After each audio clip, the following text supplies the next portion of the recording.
आदरणीय रूप से उपस्थित अनिल जी और मित्रों, समग्र रूप से अनिल के बारे में कुछ कहना कितना मुश्किल है ये आप समझ सकते हैं, क्योंकि इतने लोगों ने इतने कोणों से उनके बारे में बातचीत की है, किसी में नहीं लगा कि समग्र रूप से उन्हें जानता है। शरद सबल जी बैठे हुए हैं, मैंने इनके तीनों नाटक वहाँ देखे हैं। विदिशा लगभग यूँ तो बहुत सांस्कृतिक नगरी है और केवल हिंदुस्तान के सबसे दो पुराने शहरों में विदिशा और उज्जैन मध्य प्रदेश के हैं। यूँ बहुत बड़ी सांस्कृतिक नगरी है, लेकिन लगभग बंजर ज़मीन थी जहाँ जब नाटक का और संस्कृति के बीजारोपण किया। और एक गुरुद्वारे का एक छोटा सा हॉल था, उस हॉल के अंदर मंच बना करके नाटक करने का तमाम सारा उन्होंने काम किया। मेरे साथ उनके बहुत लंबे संबंध रहे हैं, विदिशा के समय से ही लंबे संबंध रहे हैं। मुझसे 15 साल वो छोटा था। आज के पहले मुझे बड़ा गुमान था कि मैं उसको बहुत जानता हूँ, लेकिन आज पता चला कि मैं उसको कितना कम जानता था। कितने सारे कोण उसके बिल्कुल नए उद्घाटित हुए मेरे सामने। पैर छूने की बात किसी ने कही थी। मैं हमेशा उसके पैर छूने से डरता था। मैं कहता था कि तेरा भरोसा नहीं, कब तू टांग खींच ले। इसका कोई विश्वास नहीं। और जिस तरह से वो पेरोडी बनाने में एक्सपर्ट था, उसी तरह से वो टांग खींचने में भी एक्सपर्ट था। उर्दू में एक शब्द है हरफन मौला। अगर किसी एक शब्द में उसके पूरे व्यक्तित्व को सहेजा और समेटा जा सकता है तो वो यही शब्द है जिसमें उसको समेटा जा सकता है। वो खुद नहीं जानता था कि उसके पास कितने कोण हैं, कितने एंगल्स हैं और कहाँ कैसे निकल पड़ेगा। मुझे नहीं मालूम कि भगोड़ा साहब की वजह से वो भोपाल आया है नहीं, लेकिन भोपाल में वो जब आया वो बहुत ही गर्दिश में आया। मैंने पूछा तूने आखिर विदिशा छोड़ा क्यों? बोले भाई साहब ये कभी नहीं बताऊंगा, मैं नहीं बता सकता।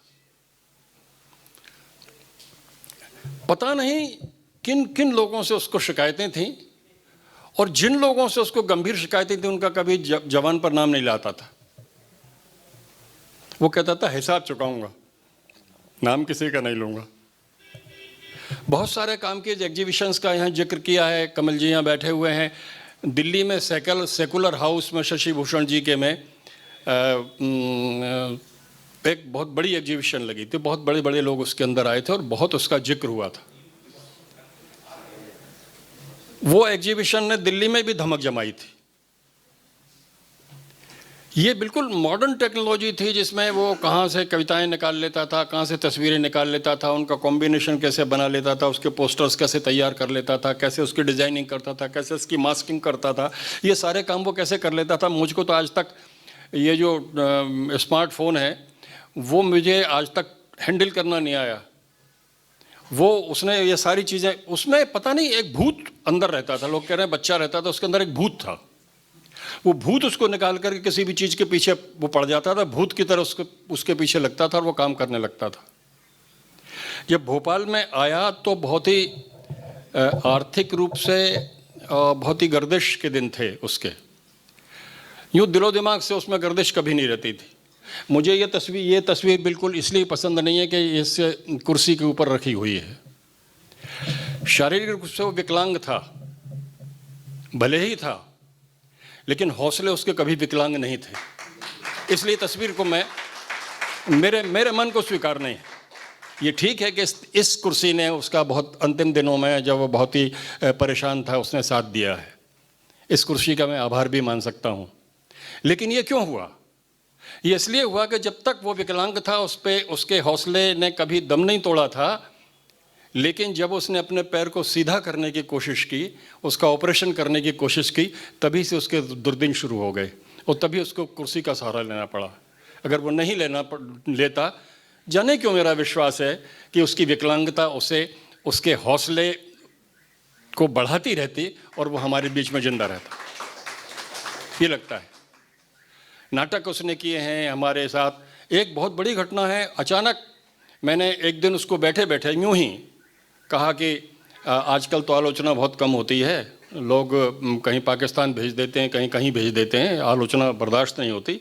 जवाहरलाल नेहरू जी की कुल 17 साल की सरकार हुई थी, तब सोहनलाल द्विवेदी ने, जो बहुत बड़े क्रांतिकारी लोगों के ऊपर लिखने वाले थे, उन्होंने कविता लिखी थी, ओ लाल किले पर झंडा फहराने वालों, सच कहना कितने साथी साथ तुम्हारे हैं। क्या आज खुशी की लहर देश में है सचमुच? क्या आज खुशी के सचमुच उठते ऊंचे नारे हैं? कब तक ऐसे झूठे त्यौहार मनाओगे? कब तक ऐसे झूठे श्रृंगार सजाओगे जिसमें मन खुलकर हंसे नहीं मुरझाया हो? ऐसे दुर्दिन में नाचोगे तुम गाओगे? मैंने कहा 26 जनवरी पर उन्होंने बहुत लंबी कविता है लिखी थी सोहनलाल द्विवेदी जी ने।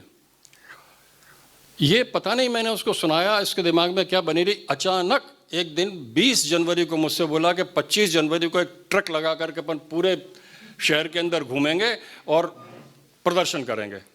उसने बहुत सारी चीज़ें लिखी और ऐसी ऐसी कविताएं बनाई, ऐसी ऐसी पैरोडीज बनाई बहुत सारी, और माइक लगा करके ट्रक के ऊपर पूरे कई जगह झगड़े भी हुए।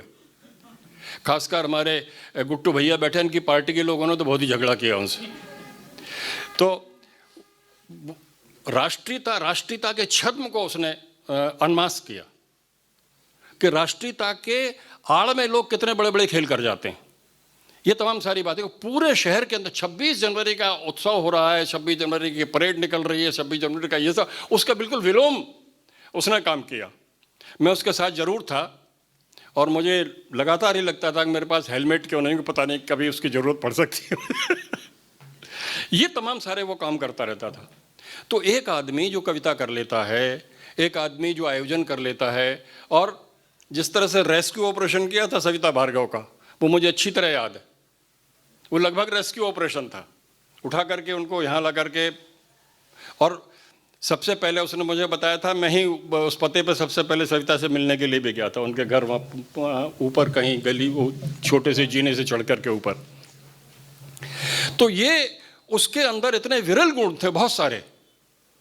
कविता के ऊपर राजेश जोशी ने जो उनकी 2-3 शेर सुनाए और उसका जिस तरह से भाष्य किया, आप समझ सकते हैं कि उसके अंदर घुसने की कितनी वो थी।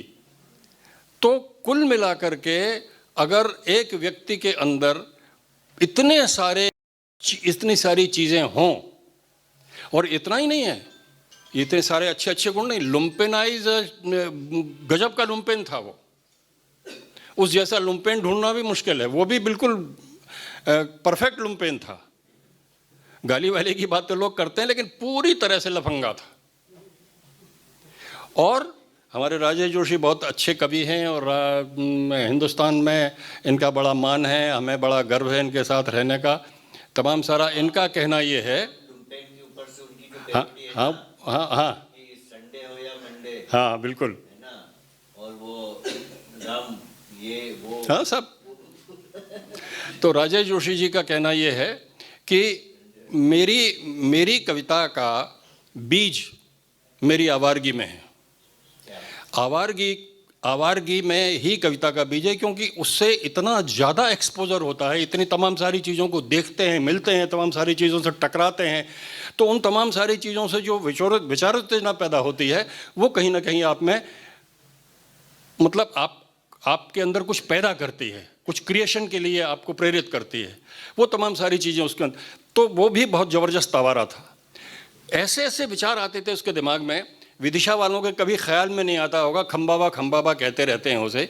हेलियोडोरस स्तंभ था, उसके दिमाग में ये बात आई कि हेलियोडोरस के ऊपर एक व्याख्यान माला का आयोजन किया जाए और हर साल चरण तीर्थ के ऊपर व्याख्यान हो वहाँ, और पहले दूसरे व्याख्यानों में हम लोग वहाँ गए भी।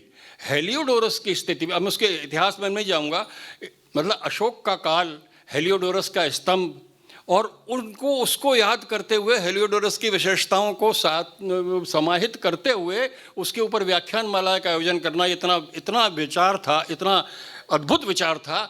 विदिशा में इतने बड़े बड़े लोग हुए हैं, इतने बड़ा कॉलेज रहा है, इतने तमाम सारे प्रोफेसर रहे, किसी के दिमाग में ये बात नहीं आई कि हेलियोडोरस और हेलियोडोरस की उसकी उपलब्धियों को केंद्र में रख करके कोई ऐसा आयोजन भी किया जा सकता है। ये नहीं आया। जब वो भोपाल आया तो सबसे पहले उसने आकर के कहा कि भाई साहब मुझे काम चाहिए। मैंने कहा तुझे क्या तकलीफ़ है? बोले कि खाने की तकलीफ़ है। मैंने कहा यार अपना घर है तू खा। बोले ऐसे नहीं खाऊंगा, मुझे काम चाहिए। छोटा सा हिंदी ग्रंथ अकेडमी में नौकरी करता था थोड़ा। मैंने कहा प्रूफ रीडिंग करेगा? हाँ कर लूँगा। तो मैंने प्रूफ रीडिंग का काम उसको थोड़ा सा दे दिया, उसने प्रूफ रीडिंग की। उसके बाद महेंद्र गगन आए, उनसे मुलाकात वहीं ऑफिस में ही हुई। तो मैंने कहा कि यार अब इनसे प्रूफ रीडिंग क्यों नहीं करा? तो महेंद्र गगन के पास वो चला गया। महेंद्र गगन के साथ काफ़ी दिन उसने काम किया।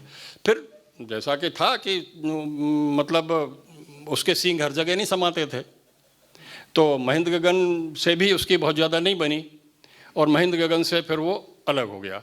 हालांकि महेंद्र गगन अंत तक ये कहता रहा, हमेशा कहता रहा कि मेरी रोटी दाल का इंतज़ाम जिन लोगों ने किया है, महेंद्र गगन को मैं कभी नहीं भूलूंगा। और महेंद्र गगन उससे तो नाराज़ था कि उसके बारे में कभी बात ही नहीं करता था, लेकिन वो लगातार महेंद्र गगन से कहता कि मेरी दाल रोटी चलाने का शुरू में जो काम किया, वहाँ एक छोटा सा मकान था, वहाँ रहते थे ये लोग, श्रीमती जी उनकी बैठी हुई हैं, हम वहाँ जाते थे। तो बहुत ही मतलब वैसी स्थिति नहीं थी कि आप बहुत ज़्यादा जिस तरह से हमने सबने मिलकर के उनका गुणानुवाद किया उस जैसी कोई स्थिति वहाँ हो, वैसी कुछ नहीं थी। लेकिन उसने भोपाल में ये अर्जित किया, और जिस मकान में वो रहा, कलिया सौत की इतनी बुरी हालत थी, बहुत ही बदबूदार पानी लगभग वहाँ से बहुत दूर नहीं था जहाँ से वो निकलती थी, वहाँ से उसने उसके लिए अभियान चलाया।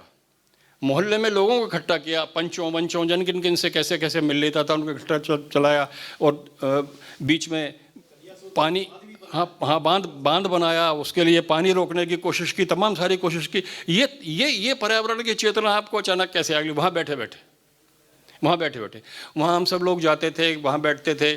ध्रुव शुक्ल ने बताया, उनका रामायण का काफ़ी बड़ा आयोजन किया, राम कथा का आयोजन किया, और भी तमाम सारे कार्यक्रम वहाँ होते थे बड़े बड़े, और कविताओं का सम्मेलन होता था।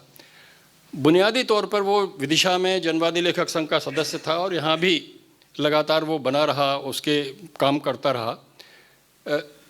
अब जनवाद कोई उस तरह की विचारधारा नहीं है, उसमें सीधे सीधे प्रो पीपल होना है। आप प्रो पीपल हैं नहीं हैं, आदमी के अंतिम आदमी के दर्द को आप समझते हैं नहीं समझते हैं, उसके साथ आप की संवेदना कितने गहरे तक जुड़ी रहती है, ये तमाम सारे सवाल थे। और इन तमाम सारे सवाल ही उसको बहुत बेचैन करते थे, और वो बेचैन ही नहीं करते थे, उसको पागल कर देते थे। और उस अपने पागलपन में वो किसी भी हद तक जाकर के किसी भी की आलोचना कर सकता था, ये उसकी क्षमता थी। तो हम लोग जो डेमोक्रेसी में विश्वास करते हैं, हम लोग जो देश के संविधान में विश्वास करते हैं, हम लोग जो तानाशाही का विरोध करते हैं, हम जो एक आयामी शासकीय शासन व्यवस्था का जो विरोध करते हैं, उनको सबसे आवश्यक लगता है असहमति में उठा हुआ हाथ। और अनिल गोयल असहमति में उठा हुआ मुकम्मल हाथ था, वो पूरा शरीर नहीं था। मुझे लगता है कभी कभी ऐसा लगता है कि असहमति में उठा हुआ सिर्फ हाथ था। शुक्रिया।